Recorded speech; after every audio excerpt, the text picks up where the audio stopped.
I'm telling you, you don't get $120,000 tax-free money, baby, and think Uncle Sam ain't gonna come for his cut. It just don't work like that, okay? You got to pay to play, okay? Have his money.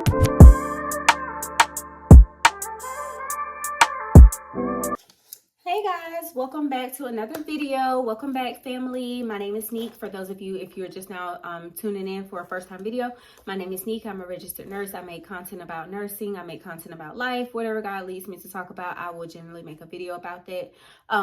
Today's video, guys, I want to be talking to you about agency nursing. What is an agency nurse? What are some of the pros and cons of being an agency nurse? Maybe you've been straddling the fence about it and not really sure if it's for you. Hopefully by the end of this video, you can make that decision whether or not agency nursing is for you.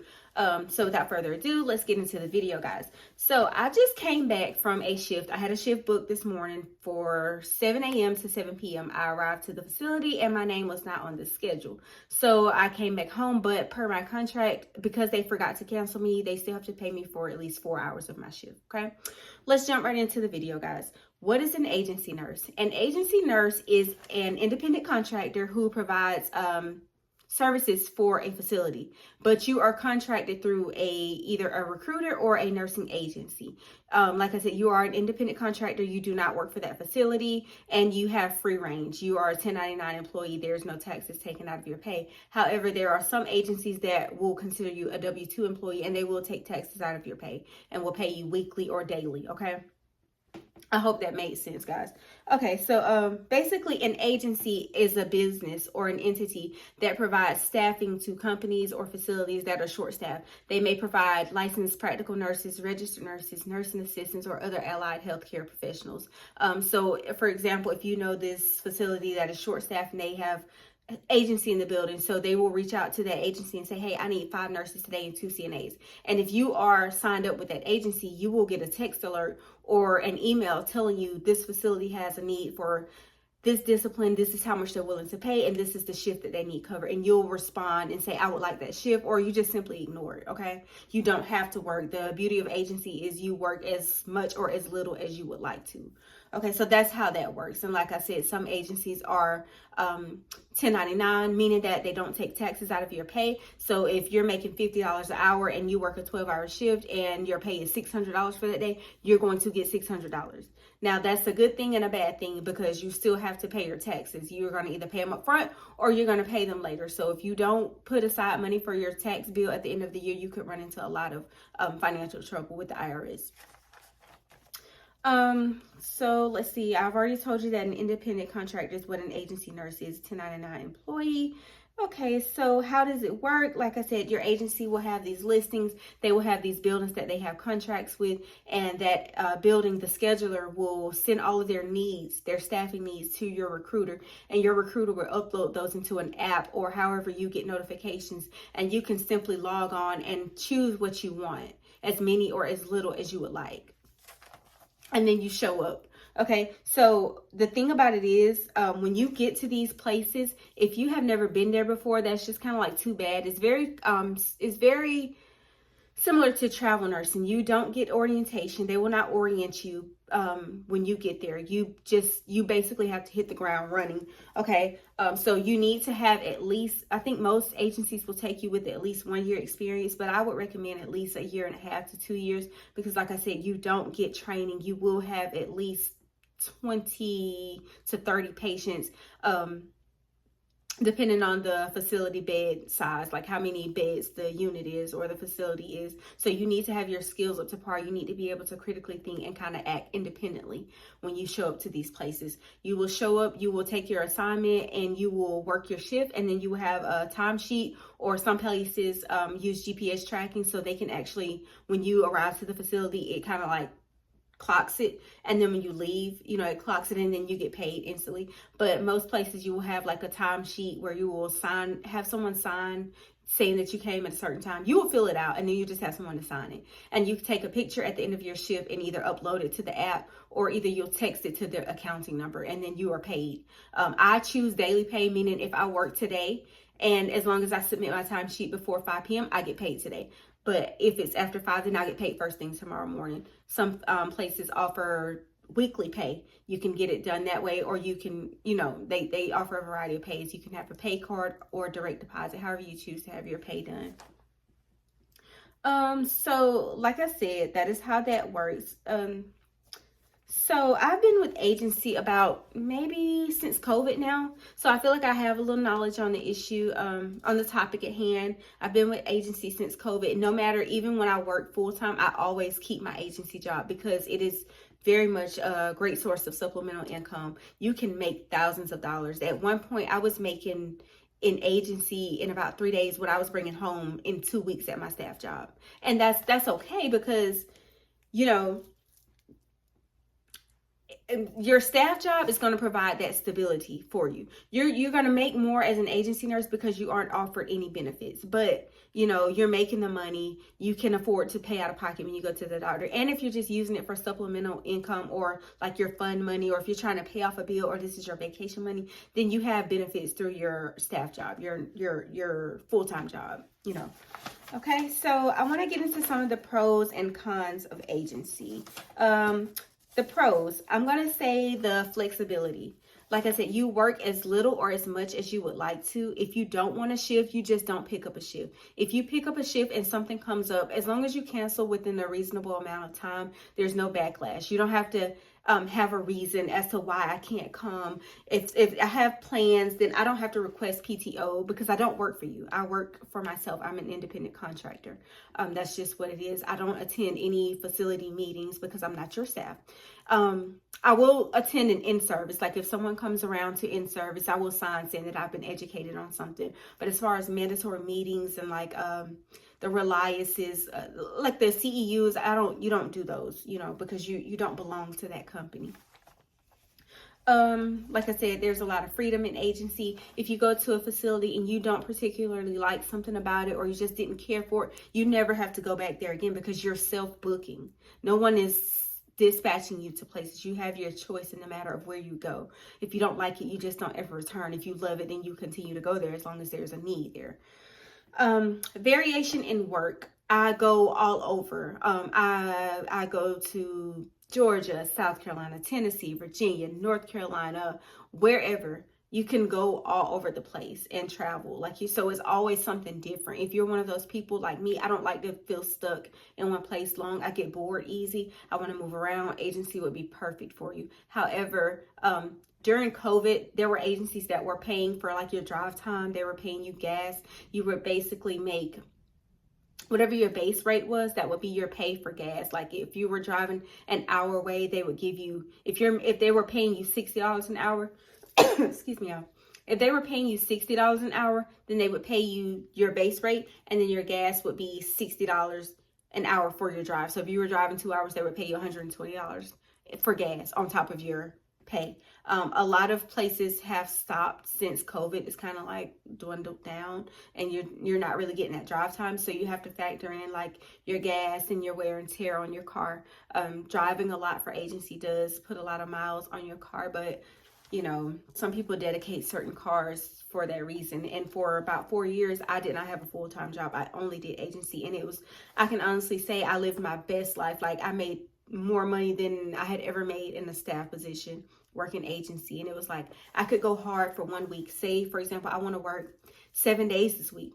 I can work those 7 days and take the next 2 weeks off because I've made so much money that I won't miss it. I will keep it real with y'all. The rates now are not the COVID rates. The rates have dwindled down a lot since COVID, but it's still more than staff pay. It's still more than staff. Yeah.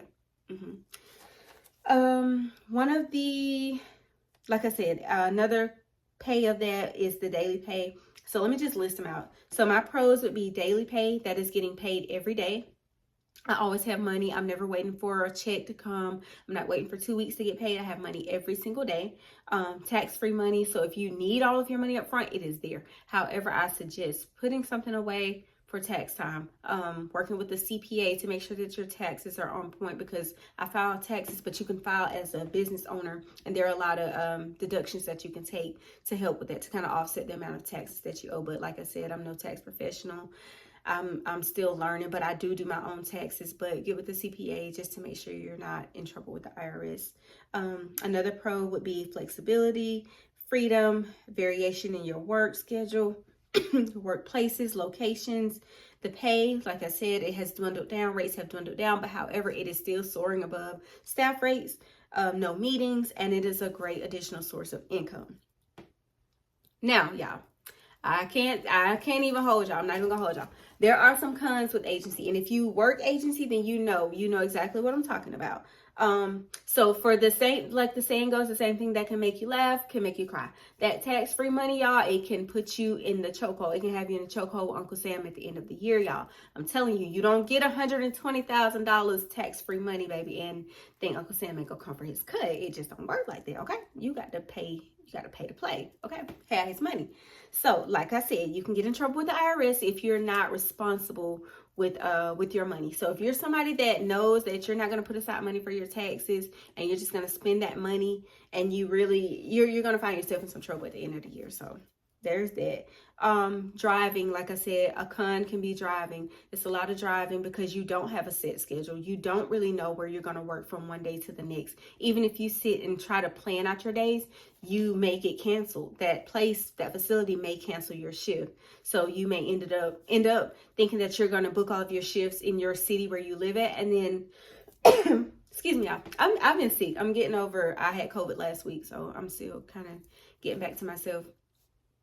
But you may think that you're going to work in your hometown all week, and then your one facility cancels 2 of your shifts. Now you have to replace those with something, and it may be something in another state, but you have something coming up, so you got to go.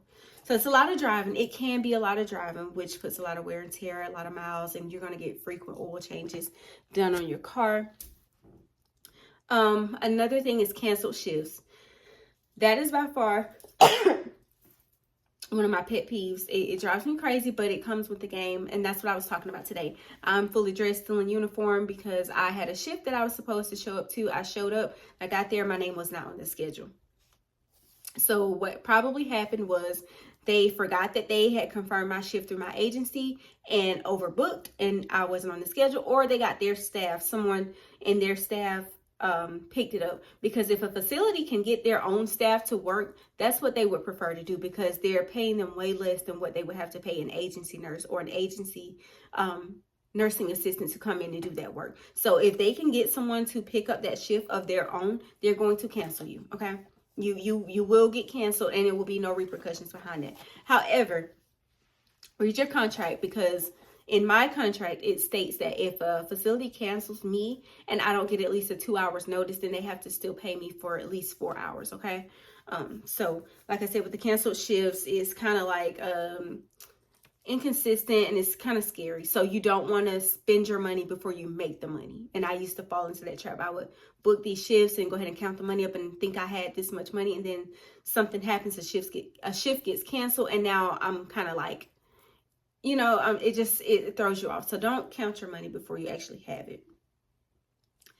Harder assignments. You are going to get the harder assignments. You're going to get the assignments and the patients that nobody wants, especially their staff. The staff will, because you're an agency, they feel like you're making all this money. You can come in and you're going to work hard. You're going to work hard. Yeah, that's just how it is. You will have the harder assignments. You will have the most patients. You have the runs that nobody wants to have. And it's because you're agency. I'll just be honest with you. It's because you're agency. There's a lot of jealousy. I don't know where this comes from, but it doesn't matter where you are, whatever state, it's the same thing. A lot of staff employees are not very friendly to agency workers. It's like, I don't know, we're not coming to step on your toes. We're here to help. We're here to help. I don't know if they feel like, oh, they're making all this money and they're coming in here, and it's just, I don't know, it triggers something in them. But guys, agency is out there for everybody. You literally can go and work agency if you want to. So with that jealousy comes a lot of backbiting, a lot of tattletelling. They may not help you. You can't find help when you need it. And you may look around and you're the only person on the floor, and if you cry about it, it's like, oh, well, she's agency. She should be used to this. She's supposed to know, so that's why I suggest, like I said, you have to be able to stand on your own and be prepared to stand on your own when you go into agency. There's no sense of normalcy. Your life is pretty much kind of like here and there. You don't know where you're going to work at. So you don't really have a routine at home because you don't ever know how long you're going to be at home or where you're going to be working at. That was one of the things for me. I wanted to develop a routine where I could work out and just eat healthy. I find, excuse me, y'all, I'm so sorry. I find that when I'm working a lot with agency and I'm on the go, I don't eat that well. Like I'm pretty much eating on the go and I don't really get to work out and be consistent. So, but if you're a person that likes variation and don't really care to sit still, again, that would be perfect for you. But for someone that likes consistency and likes routines, that might not be, this might not be, you know, a great idea for you.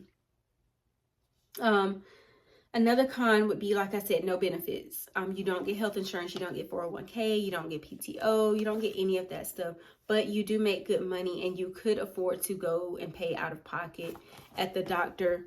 And also, this really annoying me. People keep trying to contact me. Anyway, there are also like these online physicians now that you can be seen online. Like you can like telehealth. It's telehealth. So you pay for your visit and then they'll prescribe you medications online and send them to your local pharmacy. So that's always an option as well. But sometimes, depending on what agency you're with, some agencies do offer benefits. There's one that I signed up with that does actually offer benefits. So you just have to search around. Okay, another con that I have is facilities will throw you under the bus.